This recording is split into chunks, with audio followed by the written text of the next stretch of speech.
Video شروع کرنے سے پہلے آپ سے گزارش کہ پلیز میرے چینل کو سبسکرائب کریں، ویڈیو کو لائک اور شیئر کریں۔ بسم اللہ الرحمن الرحیم۔ تمام دوستوں کو میری طرف سے السلام علیکم۔ ایک خاتون جب بھی اپنے شوہر کو پسند کا کھانا کھلاتی تو شوہر کہتا اچھا ہے، لیکن میری ماں اس سے بہتر پکاتی ہے۔ بیوی شوہر کو مسکرا کر دیکھتی اور چلی جاتی۔ جب بھی بیوی اچھا پرفیوم لگاتی وہ اس سے کہتا ہے کمال ہے، میری ماں کی خوشبو کی طرح ہے۔ وہ مسکرا کر رہ جاتی اور اس طرح اس خاتون نے ساری زندگی ایسے ہی الفاظ سن سن کر گزاری۔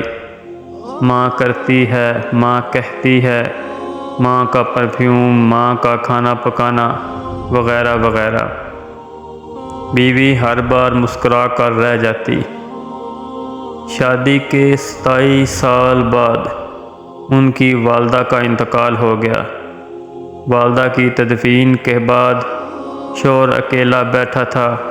اس کی بیوی اس کی آزمائش میں اسے تسلی دینے گئی تو اس نے اس سے کہا، اب تمہارا کھانا پکانا میری ماں کے پکانے جیسا ہو گیا ہے اور تمہاری باتیں میری ماں کی طرح ہیں اور تمہاری ہنسی اور تمہاری خوشبو بھی میری ماں جیسی ہو گئی ہے۔ خاتون مسکرا کر بولی، وہ کیسے؟ تو شوہر نے کہا، میں نے تم سے 27 سال کی عمر میں شادی کی تھی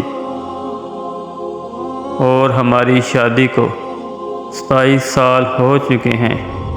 اب تم میری ماں جیسی سوچ رکھنے لگی ہو۔ بیوی کہنے لگی، آپ ریاضی کے پروفیسر ہیں، پھر بھی آپ کا حساب غلط ہے۔ شوہر نے کہا، وہ کیسے؟ بیوی کہنے لگی، میں جب تک زندہ ہوں آپ کی ماں کے برابر نہیں بن سکتی۔ ان کے 54 سال دینا میرے 27 سال کے برابر نہیں ہو سکتے، اور جس کے قدموں کے نیچے جنت ہے میں ان کے برابر نہیں ہو سکتی۔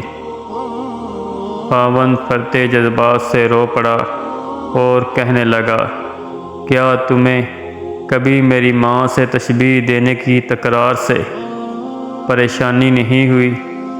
کیونکہ میں ہر کام میں ماں کو یاد کرتا اور ان کی تعریف کرتا تھا، جیسا کہ دوسری خواتین کرتی ہیں۔ اس نے کہا، نہیں، کبھی نہیں، بلکہ معاملہ اس کے برعکس ہے۔ خاوند نے کہا، وہ کون سی باتیں ہیں جو تم تمنا کرتی رہی اور میں تم سے پوچھ نہ سکا؟ بیوی نے کہا، جب بھی آپ اپنی ماں کی بات کرتے اور میرا موازنہ ان سے کرتے تھے، میں کہتی، اے اللہ، میرے بیٹے کے دل میں میری محبت ویسے ہی ڈال دے جس طرح تو نے اس کی دادی کی محبت اس کے باپ کے دل میں ڈالی، کیونکہ آپ اپنی والدہ سے محبت تمام حدوں سے بڑھ کر کرتے ہیں، اور میں بھی یہی چاہتی ہوں کہ میرا بیٹا بھی مجھ سے ویسی ہی محبت کرے جیسی آپ اپنی والدہ سے کرتے ہیں۔ میرے سرتاج، مجھے آپ پر فخر ہوتا تھا، کیونکہ آپ کا بیٹا آپ پر ہی جائے گا۔ اے اللہ، ہمیں والدین کی رضا حاصل کرنے والوں میں شامل فرما۔ اگر آج کی بہو یہ بات، یہ گر سیکھ لے تو بڑھاپے میں پرسکون رہے گی۔ آج کسی کے بیٹے پر قبضہ جمانے کی کوشش کل اپنے بیٹے کو ہاتھوں سے نکال دے گی، کیونکہ دنیا مکافات عمل ہے۔